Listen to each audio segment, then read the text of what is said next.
नेपालमा रोहिङ्ग्या शरणार्थीहरूको संख्या हेर्ने हो भने खासै धेरै छैन, केही 100 मात्रै। तर पनि यो विषयले किन यत्रो ठूलो राष्ट्रिय बहस निम्ति आएको छ त? आज हामी यही कुराको गहिराईमा पुग्नेछौँ। यो कसरी एउटा सामान्य मानवीय मुद्दाबाट माथि उठेर राष्ट्रिय सुरक्षा र स्रोत साधनको एक जटिल पहेँली बनेको छ। आउनुहोस् बुझौँ। हो, यही प्रश्न नै आजको हाम्रो छलफलको मूल जड हो। आखिर केही 100 मानिसको उपस्थितिले पूरै देशलाई किन यति संवेदनशील बनायो? यसको पछाडि के कारण होलान्? आउनुहोस् यसको जवाफ खोज्नलाई विभिन्न पाटोहरूलाई एक एक गरेर हेर्दै जाउँ। यो विषयलाई राम्ररी बुझ्नका लागि हामी सबैभन्दा पहिले त रोहिङ्ग्या को हुन् भनेर सुरु गर्नेछौँ।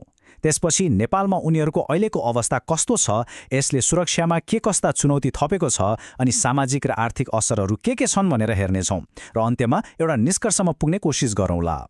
ल, सुरु गरौँ सबैभन्दा आधारभूत कुराबाट। कुनै पनि समस्याको समाधान खोज्नु अघि त्यसको जडसम्म त पुग्नै पर्यो, होइन र? त्यसो भए को हुन् त यी रोहिङ्ग्या, अनि के त्यस्तो परिस्थिति आइलाग्यो जसले गर्दा उनीहरूले आफ्नो देशै छोड्नु पर्यो? रोहिङ्ग्याहरू खासमा म्यानमारको रखाइन भन्ने ठाउँका मुस्लिम अल्पसङ्ख्यक समुदाय हुन्। उनीहरूलाई त्यहाँको नागरिक पनि मानिँदैन, मतलब उनीहरू राज्यविहीन छन्। दशकौंदेखि दमन भोग्दै आएका उनीहरूमाथि सन् 2017मा सेनाले यस्तो कारबाही गर्यो कि उनीहरूलाई ज्यान जोगाउन भाग्नुको विकल्पै रहेन। यो घटनालाई संयुक्त राष्ट्रसङ्घले समेत जातीय सफायाको संज्ञा दिएको छ। सोच्नुस् त कति भयावह थियो होला अवस्था। त्यही विश्वव्यापी सङ्कटको एउटा सानो अंश चाहिँ घुम्दै फिर्दै नेपालसम्म आइपुगेको छ। अब हेरौँ नेपालमा उनीहरूको अवस्था वास्तवमा कस्तो छ त? नेपालमा रोहिङ्ग्याको संख्या ठ्याक्कै कति छ भनेर कसैलाई थाहा छैन। तर विभिन्न रिपोर्टहरू हेर्ने हो भने अनुमानित संख्या लगभग 600 देखि 900 को बीचमा छ। संख्यामा यस्तो अनिश्चितता हुनुले पनि के देखाउँछ भने उनीहरूको उपस्थिति कति अनौपचारिक र अव्यवस्थित छ। उनीहरूको दैनिकी साँच्ची नै एकदमै कठिन छ। धेरैजसो काठमाडौँको कपन एरियामा बनाइएका अस्थायी शिविरहरूमा बस्छन्। त्यहाँ न राम्रोसँग बस्ने ठाउँ छ, न खाने लाउनेको ठेगान, गरिबी र आधारभूत सेवा जस्तै स्वास्थ्य, शिक्षा सबैको अभाव छ। UNHCR जस्ता केही संस्थाहरूले थोरै थिनो सहयोग त गर्छन्, तर त्यसले मात्रै कहाँ पुग्छ र? अब आउँछ सबैभन्दा महत्त्वपूर्ण कुरा, उनीहरूको कानुनी हैसियत। नेपाल सरकारले उनीहरूलाई शरणार्थीको मान्यता दिएकै छैन। सरकारी कागजपत्रमा उनीहरूको परिचय अवैध आप्रवासी भन्ने छ। हो, यही एउटा शब्दले उनीहरूको भविष्यलाई एकदमै अन्योलपूर्ण र जटिल बनाइदिएको छ। ल, अब यो विषयको त्यो पाटोमा जाउँ जसले सरकार र सुरक्षा निकायहरूलाई सबैभन्दा धेरै पिरोलेको छ।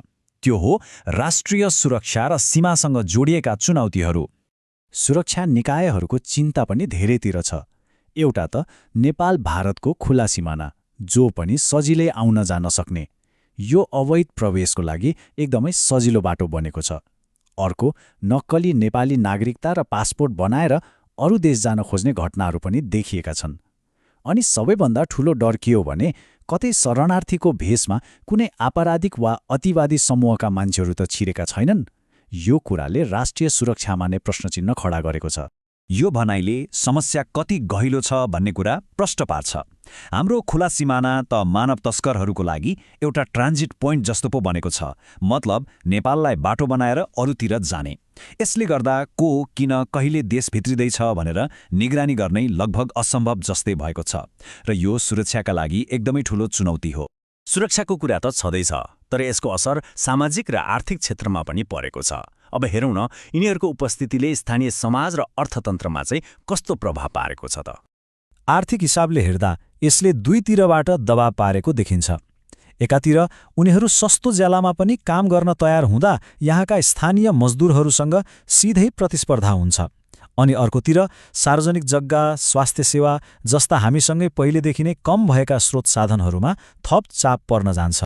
पैसाको कुरा मात्रै होइन, अरू सामाजिक चिन्ताहरू पनि छन्। जस्तै स्रोत साधनको लागि स्थानीय समुदायसँग कहिलेकाहीँ खटपट हुन सक्ने डर, अनि उनीहरू बसेको ठाउँमा सरसफाइको कमीले गर्दा हेपाटाइटिस, टिबी जस्ता सरुवा रोगहरू फैलिन सक्ने स्वास्थ्य जोखिम पनि त छ नि। अब यो विषयको अर्को एउटा एकदमै जटिल तहमा जाउँ। त्यो हो कानुनी र कूटनीतिक पक्ष। यो त्यस्तो पक्ष हो जसले नेपाललाई अन्तर्राष्ट्रिय स्तरमा समेत अप्ठ्यारोमा पारेको छ। यहाँ एउटा एकदमै महत्त्वपूर्ण कानुनी सत्य के छ भने नेपालले शरणार्थीहरूको अधिकार सम्बन्धी कुनै पनि अन्तर्राष्ट्रिय सन्धि सम्झौतामा हस्ताक्षर गरेको छैन। अब यसको मतलब के हो त? यसको मतलब हो नेपालसँग शरणार्थीहरूलाई कसरी व्यवस्थापन गर्ने भन्ने बारेमा कुनै स्पष्ट कानुनै छैन र यही कारणले गर्दा रोहिङ्ग्याहरूको स्थिति एउटा कानुनी ग्रे एरियामा मतलब अलमलमा परेको छ। तपाईले हेर्नुभयो भने यो मुद्दामा धेरै खेलाडीहरू छन् र सबैको आफ्नै स्वार्थ र भूमिका छ। एकातिर नेपाल सरकार छ जसको पहिलो प्राथमिकता राष्ट्रिय सुरक्षा हो। अर्कोतिर UNHCR जस्ता संस्थाहरू छन् जसले मानवीय पक्षलाई हेर्छन्। अनि हाम्रा छिमेकी देशहरू भारत र बङ्गलादेशका नीतिले पनि यहाँ सिधै असर पार्छ। यो त एउटा निकै जटिल भूराजनीतिक खेल जस्तै भएको छ। ल, हामीले धेरै कोणबाट यो विषयलाई हेर्यौं। अब यी सबै कुरालाई समेटेर एउटा निष्कर्षतिर जाउँ। आखिर नेपालले खोजेको के हो त? कस्तो सन्तुलनको खोजीमा छ नेपाल? अन्तमा कुरा के हो भने नि, यो पुरै मुद्दा दुईवटा कुराको टकराव हो।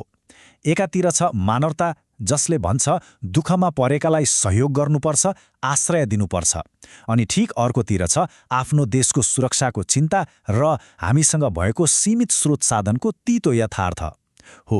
यही दुईवटा कुराको बीचमा एउटा सही बाटो खोज्नु नै नेपालको लागि सबैभन्दा ठूलो चुनौती बनेको छ। र हामी आजको यो छलफललाई यही एउटा गम्भीर प्रश्नमा आएर टुङ्ग्याउँछौँ। नेपाल जस्तो विकासोन्मुख देशले एकातिरको मानवीय जिम्मेवारी र अर्कोतिरको आफ्नो सार्वभौम सुरक्षा, यो दुईटाको जटिल सम्बन्धलाई कसरी मिलाएर लैजान सक्ला?